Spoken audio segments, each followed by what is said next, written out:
The storage unit was burning. Smoke crawled along the ceiling like something alive, stinging my eyes, turning every breath into glass. The metal door rattled as fists slammed against it from the outside. Someone shouted my name. Wrong. Desperate. Too late. I clutched the briefcase to my chest, knuckles white, the heat blistering my skin through denim and fear. The phone in my pocket buzzed once. A message lit the screen through the smoke. You should have stayed gone. The lock on the unit shrieked. Hinges screamed. And in that moment, with fire chewing through my past and footsteps rushing toward me, I understood the truth too clearly to escape it. Family doesn't just betray you, sometimes it hunts you. 6 months earlier, my life had looked clean and finished, like a photo framed for display. A husband, 2 kids, a house with a porch swing. A job I helped build from nothing. I was Emily Carter then, married to Ryan Carter, project manager, dependable smile, the kind of man people trusted within seconds of meeting him. My younger sister, Chloe, worked at the same architecture firm. She was magnetic, confident. Everyone loved her. I told myself that was normal. Sisters were supposed to admire each other. The email arrived on a Thursday at 4:17 p.m. Subject, you deserve to know. One photo, Ryan and Chloe. Lips pressed together in the parking lot behind our office. My car visible in the background. My stomach didn't drop. It fractured. I stared until the screen blurred, then walked out without telling anyone where I was going. Ryan didn't deny it. He sighed like I'd interrupted him, said I was distant, said Chloe understood him. By Monday, my job was restructured. Chloe took my role. By Friday, Ryan filed for divorce. By the end of the month, he had the house, the kids, and a judge convinced I was unstable. The last text he sent still burned in my memory. You'll die, poor and alone. He was wrong about one thing. I didn't die, I disappeared. When the money ran out, I slept in my car. When the car broke down, I moved into a 5x10 storage unit off the highway. Cold soup, borrowed Wi-Fi. Nights filled with rain and regret. That's where I found the briefcase. Old leather, cracked handle, my full name on the tag. Inside, stacks of cash and a letter from my uncle, dead for years. This is only travel money, it said. The truth is waiting. I stared at the coordinates until dawn, heart pounding, knowing one thing for certain. Whatever waited for me out there had already started something I couldn't stop. And someone, somewhere, knew I'd found it. The road out of Oregon felt like an escape route drawn by someone who knew I'd need it.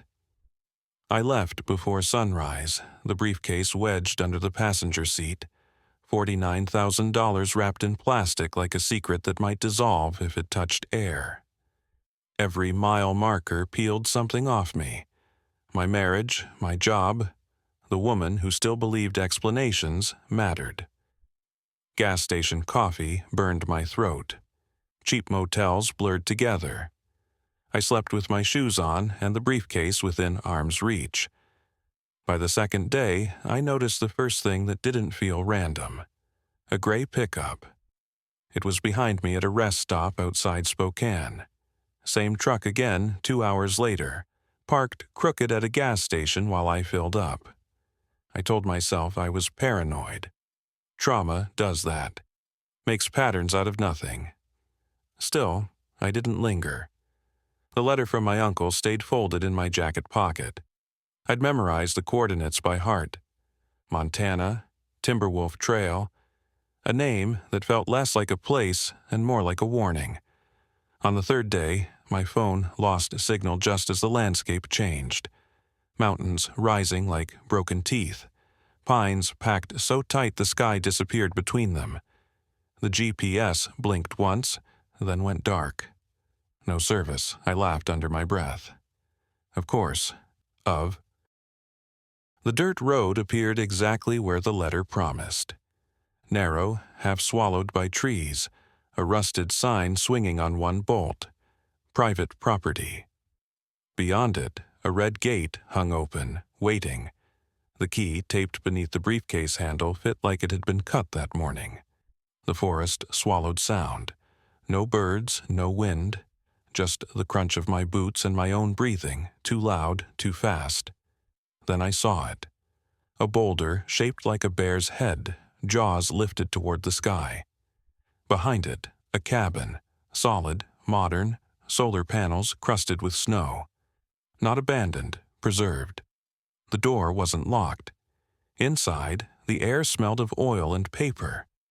My flashlight beam hit a wall covered in photographs, documents, red string tying everything together. At the center, my father, younger than I remembered, shaking hands with another man outside a sawmill. The name beneath the photo made my knees weaken. Caldwell, Ryan's family. My father had died in a workplace accident the same year that company exploded into power. The red string led to reports. Maintenance logs altered, insurance policies quietly expanded, safety systems tampered with hours before the accident. I wasn't shaking from cold anymore. Then I saw the second wall, photos of my sister, not recent, years old, meetings, handshakes, smiles that weren't hers. A recorder sat on the desk beneath them. One label, written in my uncle's slanted hand. "She trusts you." I pressed play. Chloe's voice filled the cabin, calm and practiced. "She won't suspect a thing." A man laughed softly. Older, confident. "Good.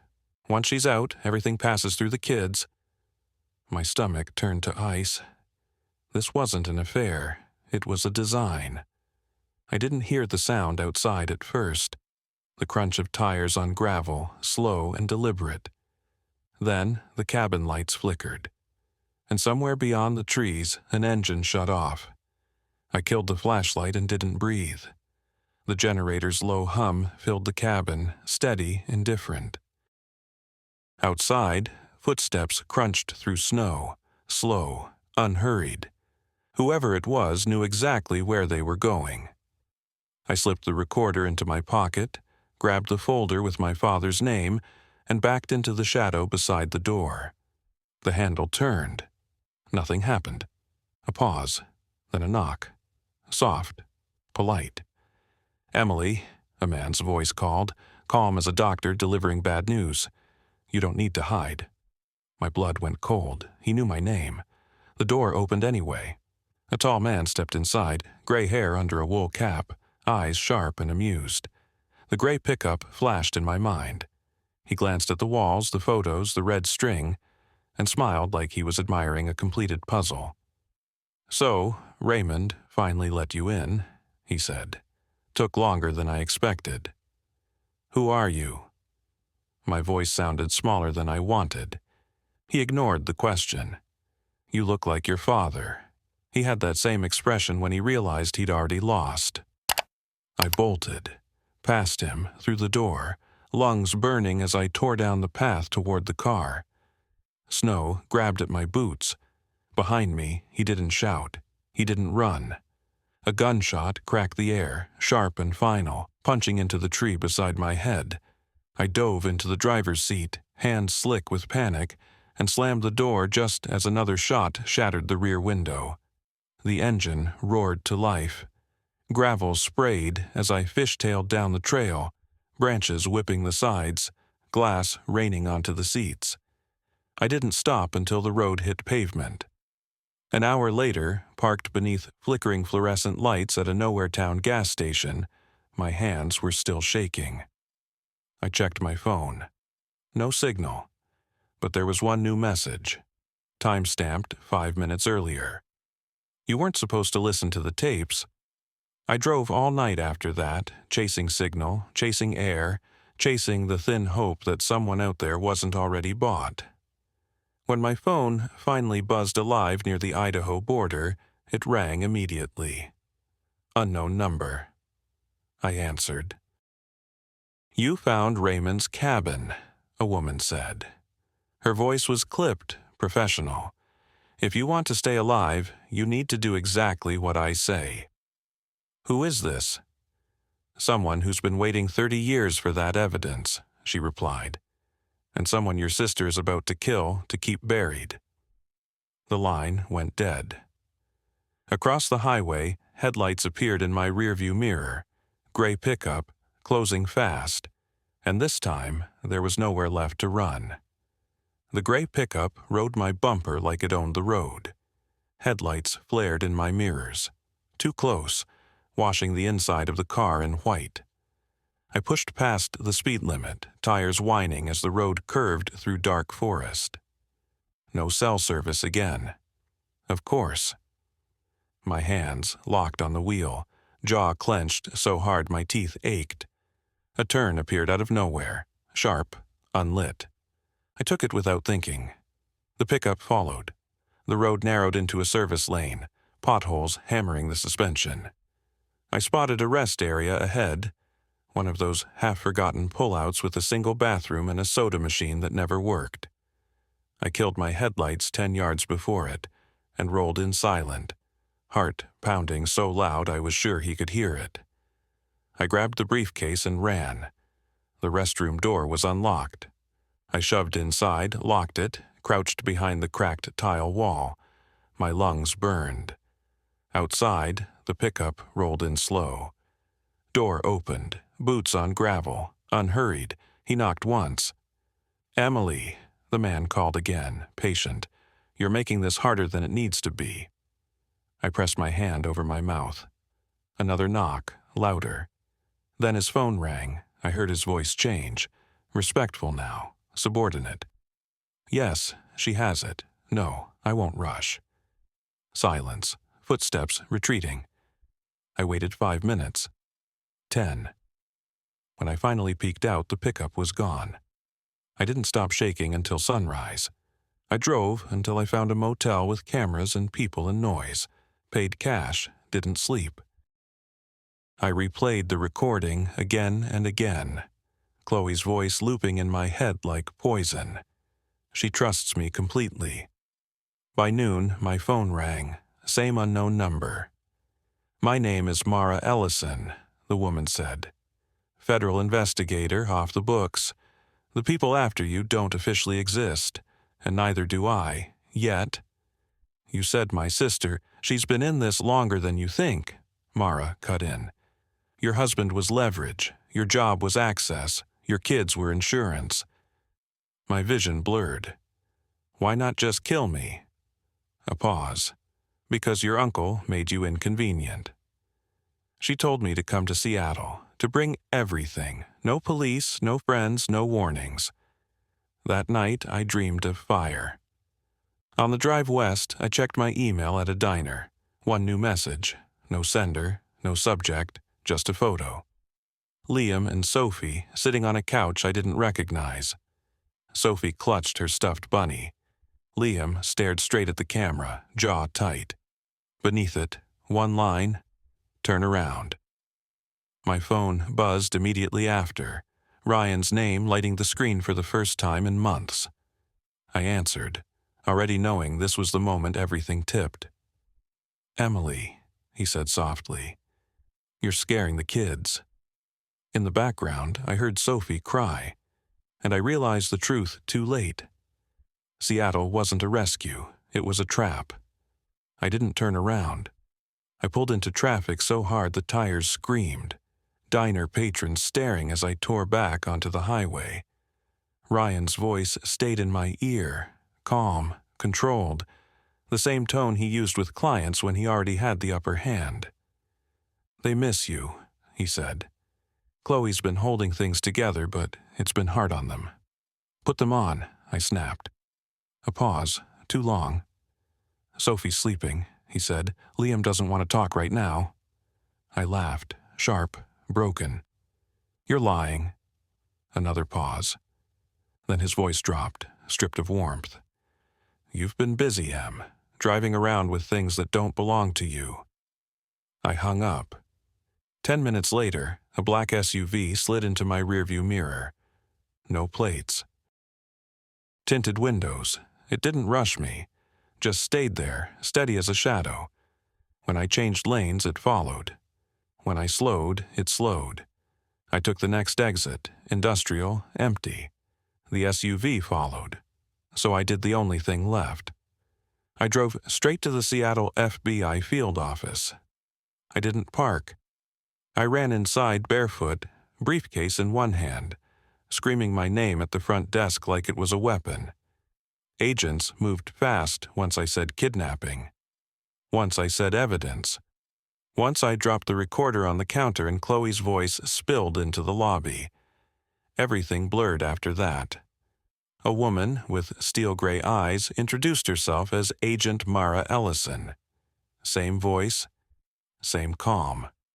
She took me into a windowless room, locked the door, and finally let herself breathe. "You did the right thing," she said. "But you need to understand, this isn't just about your family. Caldwell money runs deep, judges, police, politicians. My kids," I said, "where are they?" "We're working on it." That wasn't an answer. 3 hours later, alarms screamed through the building. Agents rushed past the glass walls, shouting codes I didn't understand. Mara yanked open the door. "They made their move," she said. "Now." "What move?" She didn't answer.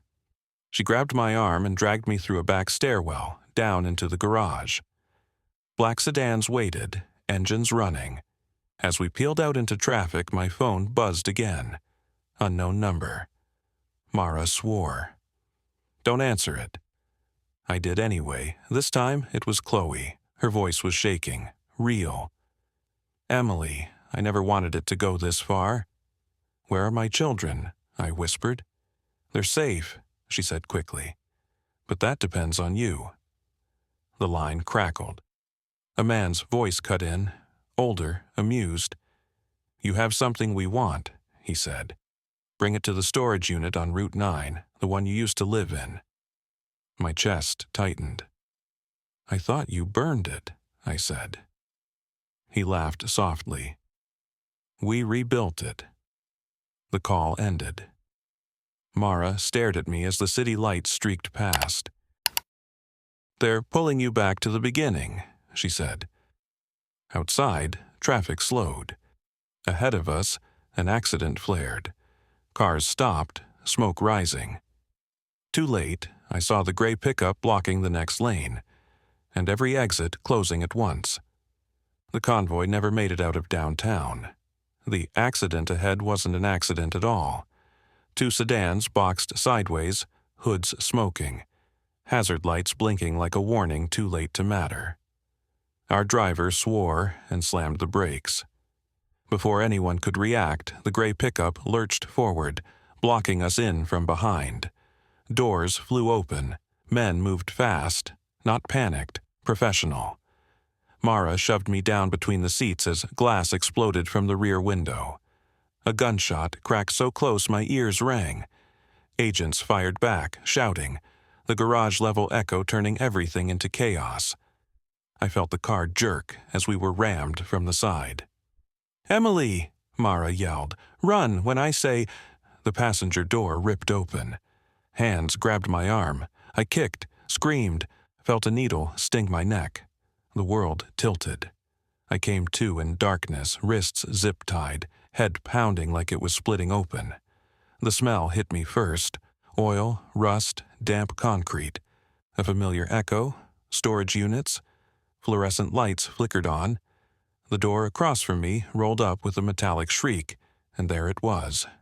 Unit 32, B, my old one, rebuilt, cleaner, still a coffin. Ryan stepped into the light.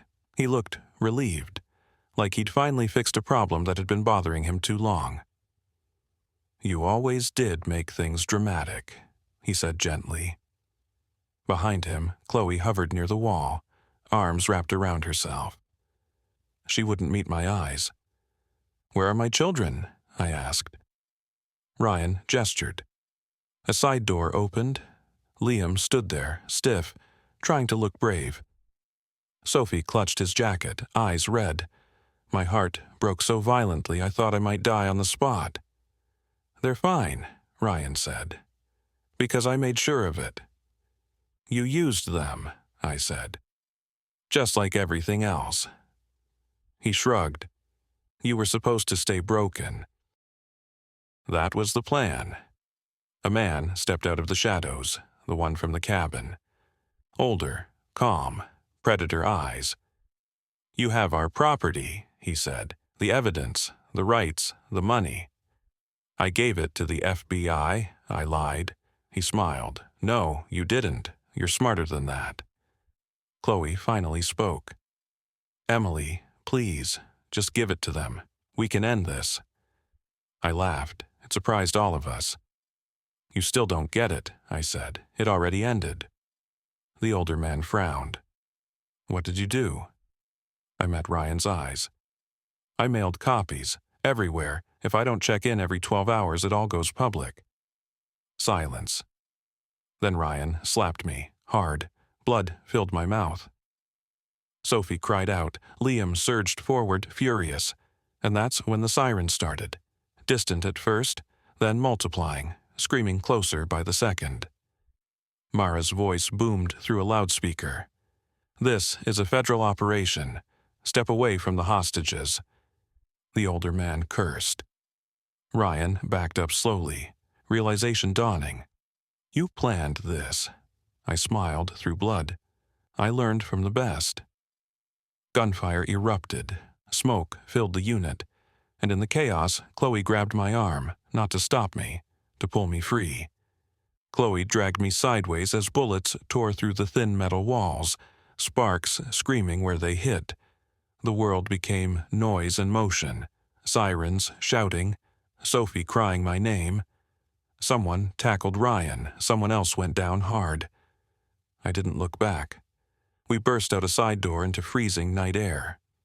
"Go!" Chloe shouted, shoving me toward a row of parked cars. Her face was wet with tears, mascara streaked, eyes wild. "Get them out, now!" "Come with us," I yelled. She shook her head once. A decision, final and irreversible. I already chose. Agents flooded the lot, weapons raised. I grabbed Liam's hand, scooped Sophie up, and ran until my lungs burned and my legs went numb.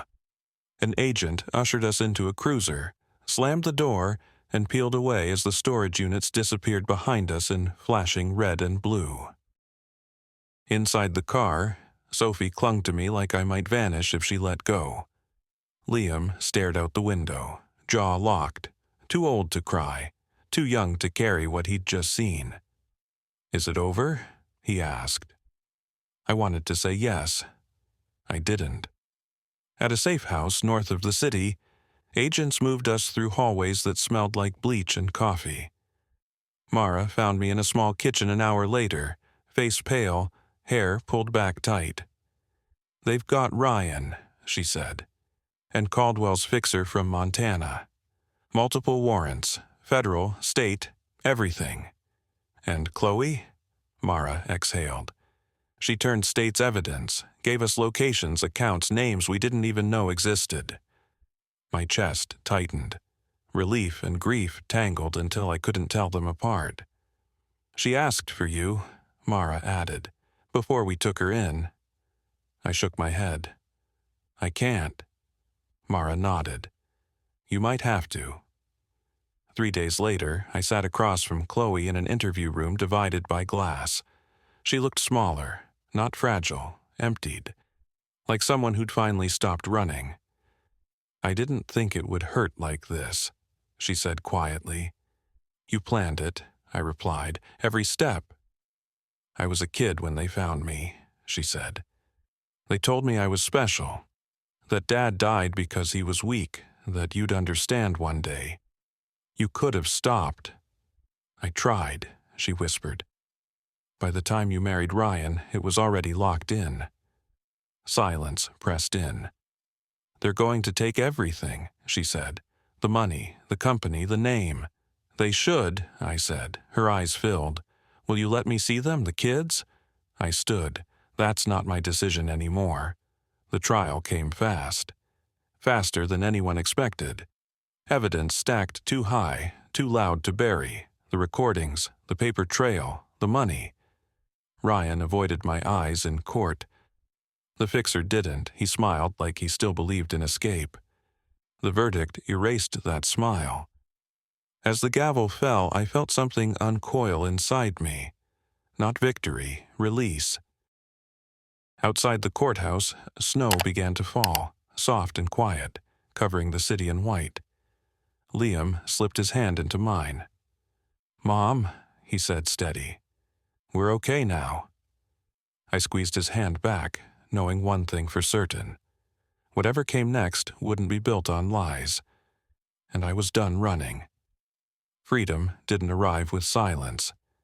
It came with conditions. For weeks after the verdict, we lived under borrowed names in a rented house with cameras on every corner and men who never smiled parked across the street. Mara called it protective custody. Liam called it jail with better food. Sophie just asked when she could go back to school without lying about her last name. Ryan's trial triggered more than anyone expected. Accounts froze. Shell companies cracked open. People with power started panicking, and panicking people make mistakes. That's how the first brick came through the window. It shattered the living room glass at 2:14 a.m., alarms screaming as an envelope skidded across the floor. No return address. Inside was a single photograph. My father, my uncle, and a third man I didn't recognize, standing in front of the sawmill. On the back, 4 words were written in black ink. "You missed one." Mara didn't like that. "There was another partner," she said later, pacing the kitchen. "Someone Raymond never identified." "So Caldwell wasn't the top," I said. "No," she replied grimly. "He was middle management." The calls started after that. Numbers that disconnected when answered. Breathing. Once, laughter. Once, a child's voice that sounded almost like Sophie's but wasn't. Liam stopped sleeping. Sophie started carrying scissors in her pocket. Then Mara brought me a file she hadn't shown anyone else. Inside was a transfer document dated after my father's death. Mineral rights reassigned, quietly, illegally, to a private trust. The trustee's name made my stomach drop. Raymond Hartman, my uncle. "You said he left you everything," Mara said carefully. "He did," I replied.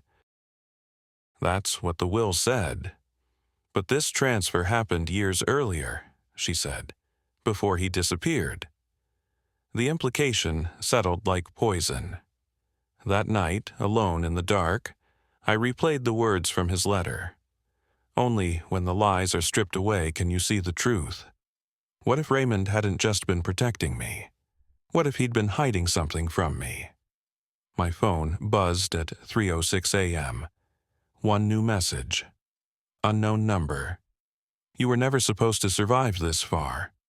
Attached was an address, and a final line that stole the breath from my lungs. "If you want your children safe, come alone." I stared down the hallway at Liam and Sophie sleeping, unaware, peaceful for once. Then I grabbed my coat, because whatever my uncle had buried, it was still alive. The address led me back to Montana, not the cabin, somewhere deeper. I left before dawn without telling Mara. I hated myself for that, but fear has a way of making decisions feel clean. I drove straight through, coffee untouched, hands steady in a way they hadn't been since before everything fell apart. If this was a trap, it was one I'd already been living in my whole life. The road ended at an old mining facility carved into the mountainside, half collapsed, fenced off, forgotten by maps but not by memory. One light burned inside. I stepped through the gate. Inside, the air was damp and metallic. Footsteps echoed before I saw him. Raymond Hartman. Older than I remembered, thinner. Alive. "You shouldn't be here alone," he said calmly, like we were meeting for lunch. "You're dead," I whispered. He smiled faintly. That was necessary. The truth came out in pieces. My father hadn't been innocent. He'd wanted out. Wanted to sell, to disappear with the money. Raymond stopped him. The accident wasn't ordered, it was allowed. Caldwell had paid, Raymond had watched. Then he took the rights, hid them, built a fortress of secrets, and waited for the right moment. "You," he said, eyes sharp, "you were never meant to win. You were meant to choose. Where are my children?" I asked. "They're safe," he replied, "because I made sure of it, same as everything else." I realized then what he'd really built. Not protection, control. He'd destroyed the Caldwells to inherit what remained, and now I was the last loose end. "You raised me on lies," I said. "No," he corrected gently. "I raised you on survival." I stepped back. "This ends now." He sighed, almost regretful, and reached for his coat. Gunfire split the air. Raymond fell. Behind him stood Mara, weapon raised, breath shaking. "I hoped you wouldn't come," she said. Red and blue lights washed over the trees moments later. Backup. Real this time. As agents swarmed the site, I stared at my uncle's body, feeling nothing but exhaustion. He was right about one thing. Truth doesn't set you free all at once. It burns everything first. And as I watched them cover him with a tarp, I knew the final reckoning still waited. Because the last choice was mine. I testified 3 times. Once for the federal case. Once for the state. Once behind closed doors, where no cameras were allowed and names were replaced with letters. By the end of it, there was nothing left to trade, threaten, or bury. The last of the trusts collapsed. The last quiet partner was indicted.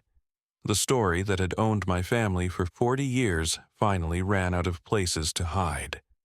Ryan took 18 years. Chloe took 12. Raymond Hartman was officially declared dead for the 2nd time. This time with a body, a record, and no mythology left to protect him. I expected to feel triumph. What I felt instead was lightness, like a weight I'd been born carrying had finally been set down. We moved again after that, not under aliases this time, just far enough to breathe. A small farmhouse outside Portland. White shutters, overgrown fields. Quiet that didn't feel like danger. The first night there, I slept with the windows open. No sirens, no engines idling outside. Just wind and insects and something close to peace. Liam adjusted faster than I did. He started smiling again without checking the room first. Sophie stopped flinching at raised voices. The scissors disappeared from her pockets. One night, she asked if she could paint her room yellow, because dark colors make secrets. I let her paint the whole house if she wanted. The money came through slowly. Accounts unlocked. Land deeds transferred. Numbers so large they stopped feeling real. I didn't buy mansions or cars. I bought time, lawyers, counselors. A future that didn't depend on anyone else's permission. I kept the storage unit, Unit 32. B still costs $89 a month. It's empty now, clean, quiet. Sometimes I sit inside it for a few minutes when the world feels too loud. Not to remember the pain, but to remember that I survived it. On the first anniversary of the verdict, Liam stood beside me on the porch and asked, "Do you ever miss them?" I thought about it. "No," I said. "I miss who I thought they were." That night, after the kids went to bed, I took out the last letter Raymond ever wrote. The one I'd never shown anyone. I read it once more, then burned it in the sink, ash curling into nothing. Truth doesn't belong to the dead. It belongs to the people who live with it. My name is Emily Carter. I was betrayed by the people closest to me. used as leverage, erased on paper, left to rot in a place meant for forgotten things. But I didn't disappear. I adapted. And if there's one thing I know now, one thing no one can ever take from me, it's this. Survival isn't luck. It's a decision you make every single day.